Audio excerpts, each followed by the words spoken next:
तारीख थी 30 नवंबर 2003। बेंगलुरु में रहने वाले ग्रीस और सुबह के एंगेजमेंट का दिन। एंगेजमेंट के बाद शादी की तैयारियां भी शुरू हो जाती हैं, मगर इसी बीच एक हिला देने वाली अनहोनी होती है। वो परिवार जो कुछ ही दिनों बाद अपने बेटे की शादी के सपने देख रहा था, उन्हें बेटे की लाश मिलती है, वो भी एंगेजमेंट के महज 4 दिन बाद। तो आखिर एंगेजमेंट के 4 दिन बाद ही लड़के की मौत कैसे होती है, हत्यारे कौन थे और वो अब कहां और किस हालत में हैं, सबसे इम्पोर्टेंट कि इस केस का खुलासा कैसे हुआ, चलिए जानते हैं सब कुछ सिलसिलेवार तरीके से इस वीडियो में। पुलिस वालों ने कातिल को ढूंढ निकाला और जिस तरीके से पुलिस ने इस केस को सॉल्व किया था, काबिले तारीफ था। तो सब कुछ जानने के लिए वीडियो में अंत तक जरूर बने रहें, मगर पहले द रियल स्टोरी चैनल को सब्सक्राइब कर बेल आइकन को जरूर दबा लें।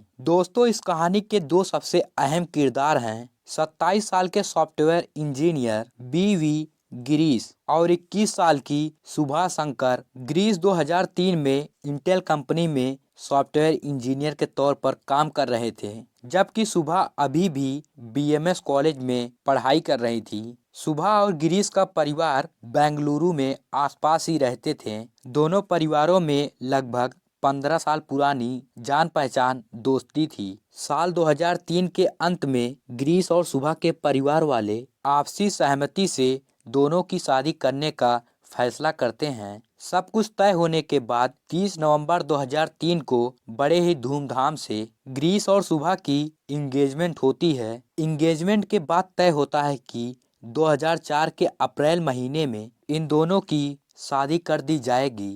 यहाँ तक तो सब कुछ बिल्कुल नॉर्मल रहता है, या ये कहें कि नॉर्मल दिखाया जा रहा था। असल में पर्दे के पीछे एक अलग ही कहानी चल रही होती है। कुछ लोगों द्वारा एक गहरी साजिश रची जा रही थी। गिरीश और सुभा भी आपस में बातचीत करने लगते हैं। इसी बातचीत के दौरान एक दिन सुभा गिरीश से डिनर पर ले जाने को कहती हैं। सुभा की बातें सुनकर गिरीश डिनर पर ले जाने के लिए रेडी हो जाता है और फिर 3 दिसंबर 2003 के शाम सुबह के बताए लोकेशन पर पहुंच जाता है और फिर वो अपने साथ लेकर स्कूटर से डिनर के लिए निकल जाता है। डिनर पर जाने वाली बात गिरीश ने अपने परिवार वालों को बता दी थी और ये भी बता दिया था कि रात के 10 बजे तक वो वापस आ जाएगा, मगर 10 से ज्यादा बज चुके थे, लेकिन अभी तक गिरीश वापस नहीं आया था। घर वाले इंतजार कर रहे थे। तभी बेंगलुरु के मणिपाल हॉस्पिटल से कॉल आता है कि आपका बेटा बेहद ही गंभीर हालत में अस्पताल भर्ती है। इस जानकारी के बाद गिरीश के माता पिता तुरंत सुबह को भी कॉल करते हैं। सुबह उन्हें बताती है कि जब ये दोनों डिनर से वापस लौट रहे थे, तभी कुछ गुंडों ने लूटपाट की कोशिश की और इसी लूटपाट की घटना के दौरान उन्होंने गिरीश को मारा है। इस कारण उसकी हालत खराब हो गई है। इस जानकारी के बाद सुबह और उसके माता पिता अस्पताल पहुंच जाते हैं। गिरीश की हालत अब तक बहुत ज्यादा खराब हो चुकी थी। डॉक्टर गिरीश को बचाने का पूरा प्रयास करते हैं, मगर 4 दिसंबर 2003 को सुबह के 8:05 पर गिरीश की मौत हो जाती है। गिरीश के माता पिता के लिए ये बहुत ही बड़ा सदमा था। बेटे की मौत के बाद यानी उसी दिन 4 दिसंबर 2003 को गिरीश के पिता वेंकटेश विवेक नगर पुलिस स्टेशन में इस मामले से जुड़ी एक FIR दर्ज करवा देते हैं। FIR दर्ज करने के बाद पुलिस भी हरकत में आ जाती है और जांच की शुरुआत कर देती है। इस मामले में पुलिस के पास बस इकलौता गवाह था और वो थी गिरीश के साथ मौजूद सुभा। मामला दर्ज करने के बाद पुलिस वाले सबसे पहले सुभा का बयान दर्ज करवाते हैं। सुभा बयान देती है कि ये लोग बेंगलुरु के ही एक रेस्टोरेंट में डिनर करते हैं और फिर वापस घर की तरफ आने लगते हैं। रास्ते में जब ये दोनों रिंग रोड पर मौजूद एयर व्यू पॉइंट क्रॉस कर रहे होते हैं, तभी सुभा गिरीश से एयर व्यू पॉइंट पर रुकने की रिक्वेस्ट करती है। दरअसल ये वो जगह है जहां पर फ्लाइट टेक ऑफ को देखा जा सकता है। सुबह के कहने पर गिरीश स्कूटर रोक देता है और फिर दोनों वहीं पर खड़े होकर वहां का नजारा देखने लगते हैं। सुबह के मुताबिक वहां पर ये दोनों कुछ ही देर रुके थे, तभी वहां पर कुछ गुंडे वहां पर आ जाते हैं और दोनों से लूटपाट की कोशिश करने लगते हैं। सुबह के मुताबिक ग्रीस इस लूटपाट का विरोध करने लगता है। इसी बीच एक गुंडा लोहे के रॉड से ग्रीस के सर पर मार देता है। लोहे के रॉड से हमले की वजह से ग्रीस वहीं पर बेहोश हो जाता है। सुबह के मुताबिक इस हमले के बाद वहां से गुजर रहे लोगों से मदद मांगती है। कुछ देर बाद एक कार वाला अपनी कार वहीं से रोक देता है। फिर उसी कार की मदद से सुबह मणिपाल हॉस्पिटल पहुंचती है। साथ ही इस घटना की जानकारी परिवार वालों को देती है। पुलिस वालों को सुबह की स्टेटमेंट में कहीं भी झूठ नजर नहीं आती है। कई हफ्तों तक इस केस की जांच जारी रहती है, मगर पुलिस वालों को कहीं से भी कोई कामयाबी हासिल नहीं लगती है। इसी जांच के दौरान पुलिस वालों को ये पता चलता है कि अभी 4 दिन पहले ग्रीस और सुबह की इंगेजमेंट हुई है। तो पुलिस वाले बारीकी से जांच करने के लिए इंगेजमेंट का वीडियो देखते हैं। इंगेजमेंट वीडियो देखने के दौरान एक सीनियर पुलिस ऑफिसर नोटिस करते हैं कि पूरी वीडियो में सुबह कुछ ज्यादा ही गुमसुम और खोई खोई लग रही हैं। वो ये भी नोटिस करते हैं कि अस्पताल और पूछताछ के दौरान भी सुबह का व्यवहार कुछ अलग ही लग रहा था। अजीब व्यवहार की वजह से इस घटना में शक की सुई सुबह की तरफ जाती है। फिर भी पुलिस वाले जल्दबाजी करने के बजाय जांच का दायरा और बढ़ाते हैं। फिर पुलिस वाले सुबह की कॉल डिटेल जांचने का फैसला करते हैं तो पता चलता है कि एक नंबर पर सुबह बहुत ज्यादा बात कर रही हैं। इतना ही नहीं बल्कि घटना वाले दिन यानी 3 दिसंबर 2003 को उसने एक नंबर पर कम से कम 73 बार कॉल किया था और सैकड़ों बार मैसेज भेजे गए थे। पुलिस वाले जब इस नंबर की जानकारी निकलवाते हैं तो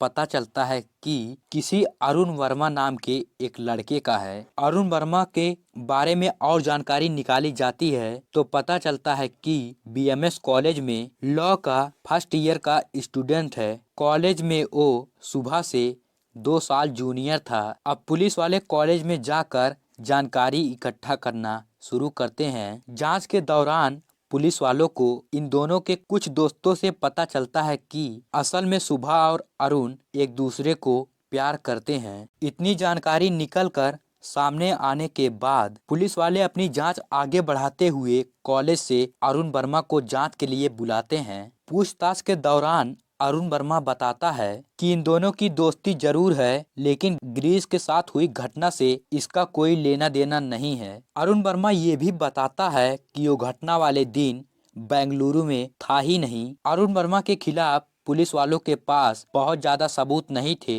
इसलिए शक होने के बावजूद अरुण वर्मा को कुछ ही देर के पूछताछ के बाद छोड़ दिया जाता है, मगर पुलिस वाले उस पर नजर रखना जारी रखते हैं। दरअसल जब पुलिस वाले अरुण वर्मा को जाने देते हैं तो यहाँ से जाने के बाद अरुण वर्मा तुरंत सुबह से बात करता है। अब पुलिस वालों को समझ में आने लगता है कि इस कहानी में कुछ तो ऐसा है जो उनसे छुपाया जा रहा है। इसी के बाद कई और लोगों से पूछताछ की जाती है, जिसमें सुबह के नजदीकी फ्रेंड और ब्यूटिशियन भी शामिल होते हैं। सुबह की ब्यूटिशियन बताती है कि इस एंगेजमेंट के पहले सुबह बिल्कुल भी खुश नहीं थी, बल्कि उसने एंगेजमेंट वाले दिन भी कहा था भले ही एंगेजमेंट हो जाए मगर शादी नहीं करूंगी, शादी से पहले ही घर छोड़कर अरुण के साथ चली जाऊंगी। कुछ दूसरे लोग भी ऐसा ही बयान देते हैं। घटना घटी थी 3 दिसंबर 2003 को और अब समय आ चुका था जनवरी 2004। अब तक किसी की भी गिरफ्तारी नहीं हुई थी, लेकिन कुछ लोगों के बयान के बाद पुलिस वालों का शक सुबह पर ही जाता है और अब उसी से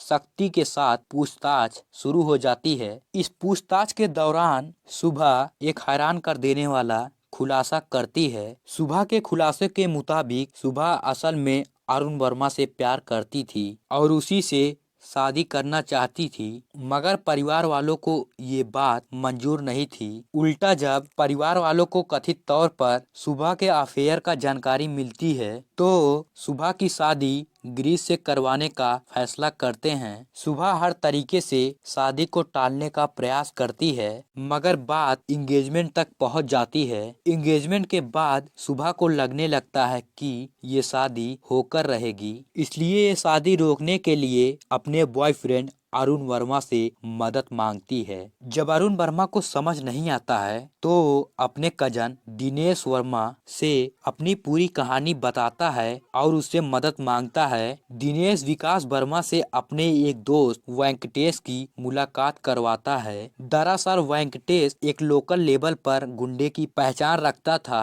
फिर एक दिन सुबह अरुण वर्मा, दिनेश और वेंकटेश बीएमएस कॉलेज में ही एक साथ बैठते हैं और बातचीत के दौरान तय करते हैं क्यों ना गिरीश को रास्ते से हटा दिया जाए। इसी बैठक में गिरीश को मारने का प्लान तय होता है। कुछ न कुछ कारणों से पहले तो ये प्लान फेल हो जाता है। अरुण वर्मा सुबह से डिनर के बहाने गिरीश को बुलाने का प्लान करता है। प्लान के मुताबिक ही सुबह गिरीश को डिनर के लिए बुलाती है। सुबह की साजिशों से अनजान गिरीश अपनी बाइक रोककर वहीं खड़े होकर फ्लाइट की लैंडिंग और टेक ऑफ देखने लगता है। इसमें से सुबह इसकी जानकारी अरुण वर्मा और उसके साथियों तक पहुंचा देती है कि ये लोग एयरबी पॉइंट पर रुके हुए हैं। फिर जानकारी मिलते ही अरुण वर्मा और उसके दोनों दोस्त एयरबी पॉइंट पर पहुंच जाते हैं और फिर जब गिरीश दूसरी तरफ मुंह करके नज़ारे का आनंद ले रहा होता है, तभी एक लोहे के रॉड से